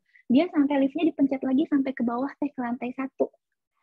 Udah naik tuh si lift, udah nyampe ke lantai 4, terus dia turun lagi gitu. Aku kira udah nggak ada orang. Matanya ada dia di dalam. Katanya aku tadi pencet lagi ke bawah karena aku ngerasa ada sesuatu yang ketinggalan gitu. Tapi feeling aku enggak, dia memastikan siapa gitu pakai kerudung. Udah gitu, ternyata itu kamu ya, katanya itu. Aku baru tahu kalau kamu muslim pakai kerudung, kata dia tuh gitu. Terus? Iya, terus kita ngobrol-ngobrol, terus dia bilang, aku sudah senang berteman sama kamu, dan kamu itu adalah mungkin kayaknya teman Islam pertama aku yang ngobrol gitu. Udah gitu dia bilang, nggak apa-apa lah katanya teh, kamu saudara aku juga dari Ibrahim, ngomongnya teh gitu. Wow. Terus aku kan kaget ya teh, coba kalau aku nggak pernah belajar dari teh Tessa tentang Nabi Ibrahim gitu, aku mungkin Ibrahim mana kali ya gitu. Jadi kan aku jadi waduh, kata aku teh, terus aku senyum aja, terus kata teh, terus dia nanya, kamu masih mau berteman dengan aku kan, kata dia teh gitu. Terus aku bilang, waktu saya tahu Anda orang Yahudi juga, saya masih berteman dengan Anda, dan sekarang saya pakai kerudung, saya harap Anda juga masih mau berteman dengan saya. Saya pakai kerudung, tapi saya masih tetap saya gitu. Ini saya dengan Tuhan saya urusannya, bukan dengan orang lain, kata aku teh. Kayak aku bilang gitu. Ya udah deh, akhirnya kayak gitu maksudnya. Nah sekarang tuh PR aku juga kayak ternyata pakai kerudung itu imbas ya efeknya dengan kehidupan sehari-hari. Ada positifnya, ada negatifnya. Yang negatifnya ya kan anakku menjelang remaja ya. Udah gitu kebetulan di angkatan anak aku tuh sekolahnya dari TK SD gitu, jarang sekali ada orang Indonesia, jarang sekali ada orang yang pakai kerudung. Walaupun di NIS tuh sebenarnya ada deh banyak gitu loh ya, tapi aku masukin kawasannya tuh waktu itu bukan di kawasan yang banyak orang muslimnya gitu sekolahnya tuh. Jadi memang lumayan ada berat ya waktu aku jemput anak-anak tuh, waktu tahun lalu aku awal pakai kerudung itu, aku sampai diminta kartu identitas karena dia nggak percaya kalau itu adalah aku ibunya yang jemput gitu, karena kan aku tiba-tiba pakai kerudung ya. Aku di-swab dulu, disuruh dibuka dulu maskernya, kemudian kan mungkin siapa sih nggak kedudukannya mirip-mirip tapi kok bukan gitu. Akhirnya aku disuruh keluarin kartu identitas, aku kasih lihat gitu, ini aku. Iya benar itu. Bener. Coba kalau they're doing the right thing. Kalau nggak dicek, anaknya dikasihin aja sama orang gitu ya, nggak ngecek. Iya kayak gitu. But then aku apa yang paling tantangan gitu. paling ini kamu merasa paling berat tantangan ketika berhijab saat ini ya, yang kamu masih merasa ada ini malah aku merasa kok aku beruntung ya gitu, kenapa nggak sejak dulu sih gitu. Jadi ketakutanmu itu nggak ada tuh sebenarnya, dulu kan pernah takut nggak tuh ada ya. Aku takut nggak bisa berkarir atau gimana, ternyata bukan yang Iya, bukan biasanya gitu. tertutup, tapi Berhijab, jadi iya. fokus gitu. Takutnya peluang berkarir berkurang. Ternyata kamu dapat kerjaan ya setelah berkerudung. Aku buka Buka usaha sendiri. iya, dimudahkan dan dapat klien gitu loh. Dapat terus Rezekinya ada tuh kan, Masya Allah. Udah Allah gitu mendengarnya, formation juga ya Teh. Masya Allah. Formation juga ada terus. Padahal di formation itu tertulis bahwa tidak boleh menggunakan pakaian yang mengidentitaskan agama iya, tertentu. kalau Prancis kan kuat banget tuh, ketat kayak gitu. Ada Terus kamu nggak di apa-apa? poin nomor 11. Nah, aku kan email tuh sama konsi aku. Gimana ya, aku pakai kerudung nih, aku harus buka atau enggak gitu. Terus dia bilang, konsi aku nanya, kan dia udah pernah ketemu aku ya, gimana aku pakai kerudung. Kerudung anak kan hanya menutup kepala aja, jadi kayaknya nggak masalah. Betul ya, kata aku, karena kalau misalnya aku harus harus dilepas kerudungnya, aku jadi ragu untuk datang, kata aku gitu. Dan ternyata pas aku masuk, aku memang datang ke tempatnya itu, awalnya emang banyak yang ngeliatin gitu ya, karena nggak ada yang pakai kerudung gitu. Tapi aku cuek-cuek aja tuh di kelas juga aku berusaha untuk untuk aktif gitu loh ya. Dan sekarang aku jadi nambah temen gitu loh ya. Mereka jadi kenal sisi lain yang yang orang pakai kerudung terus masih mau belajar gitu-gitulah. Iya, iya betul. Alhamdulillah jadi duta di sana ya, menolong agama Allah dan Rasulnya dengan perilakumu, Del, ya, bahwa kamu yang rajin belajar, santun, adabnya baik. Tuh nenek Jewish itu luar biasa. Memang beliau taat sih ya, beragama, masih mengerjakan itu kan sabat yang dia lakukan. Kenapa nggak naik elevator, nggak elektronik? Biasanya di waktu sabat tuh dia lakukan itu. Sabat itu di Jumat sore sampai Sabtu sore 25 jam waktunya. Itu dari zaman dulu. Jadi sabat itu kata etimologinya sabat rest gitu ya, hari istirahat. Jadi istirahat dari dunia-dunia, jadi yang berkaitan dengan duniawi, sampai ada yang mazhab elektronik pun nggak pakai karena itu berkaitan dengan dunia, pokoknya detach gitu. Ada yang sampai begitu, makanya beliau patuh ya sampai nggak naik lift ya. Saking menjalankan itu karena gelap. Saking menjalankan syariat agamanya itu. Masya Allah tuh ya, sabat. Makanya disebut atau enggak di bahasa Hebrew itu Sev itu tentang 7, jadi hari ke-7. Makanya hari Sabtu itu resting, orang-orang nggak kerja di hari Sabtu Minggu karena itu hari setelah 6 hari Allah mencipta, hari ke-7 istirahat. Dan kembali lagi ke penciptaan. Oh, I'm so glad to hear this testimony, Della. Alhamdulillah ya. You took the leap of faith indeed. Yang tadinya takut kalau saya pakai jilbab, memang sih kalau masalah temen, jilbab itu jadi saringan. Kalau emang mereka berteman karena benar-benar pure ya, nggak pakai tendensi present, ya they still will be around gitu, the real friend. Tapi kalau enggak ya mereka akan tersaring sendiri, so nggak usah merasa kehilangan mereka yang memang menjauh. Memang it was not meant to be gitu aja. Tapi jaga hubungan silahkan, baik-baik aja gitu. Tapi dan kita tahu mana yang benar-benar Allah pilihkan buat kita, mana yang enggak gitu. Termasuk masalah pekerjaan, termasuk lingkungan, termasuk that lady, your neighbor of yours. Aduh, semoga Allah beri hidayah pada saatnya ya. Wow, hari ini panjang juga ya. Alhamdulillah tuh keluar last minute, alhamdulillah. Jadi the leap of faith. Minggu depan insya Allah kita wrap up masih mengenai topik ini karena ini harus dalam banget dan akan bunyi kalau didukung oleh testimoni dari sahabat-sahabat yang menjalani membacakan kitab kauniyahnya masing-masing, bahwa ini yang terjadi dalam hidup saya ketika saya sebenarnya ragu ambil apa enggak, tapi ya udah bismillah aja, dan ternyata apa yang saya takutkan tidak terjadi. Nah, itu hal-hal seperti itu banyak, dan you can testify gitu, bisa bersaksi di hadapan kita semua dan dengan memuji Allah Ta'ala bahwa kehidupan itu luar biasa gitu, dan dia tuh selalu menggenggam, dia selalu hadir. Jadi jangan takut ya, jangan takut. Dalam Al-Quran dikatakan takut hanya kepada Allah, dalam arti jangan katakan kepada kehidupan, jangan mengadu kepada Allah bahwa ya Allah ini ujianku besar sekali gitu ya, jangan begitu. Tapi katakan kepada ujian, aku punya Tuhan yang besar, lebih besar dari engkau, dari kamu gitu ya, lebih besar kuasanya dari kamu. Jadi Gitu. Itu kita memaknai Allahu Akbar kita setiap hari. Allah Maha Besar, Allah Maha Kuasa dari semua keterbatasan ini. Allah Maha kuat untuk menerjang semua kelemahan ini. So whatever it is, just take the leap of faith dan percayalah nggak akan dibikin jatuh. Tidak akan kecewa mereka yang memohon kepadanya. Insya Allah. Thank you for sharing. Kita tutup ya. Alhamdulillahirabbil alamin. Subhanakallahumma wa bihamdika asyhadu an la ilaha illa anta astaghfiruka wa atubu ilaik. Alhamdulillah. Sampai ketemu insya Allah minggu depan sesi terakhir. Makasih Teh. Thank you. Teh Nun, Alhamdulillah. salam. Minggu depan terima kasih semuanya. Maaf lahir dan Assalamualaikum. batin.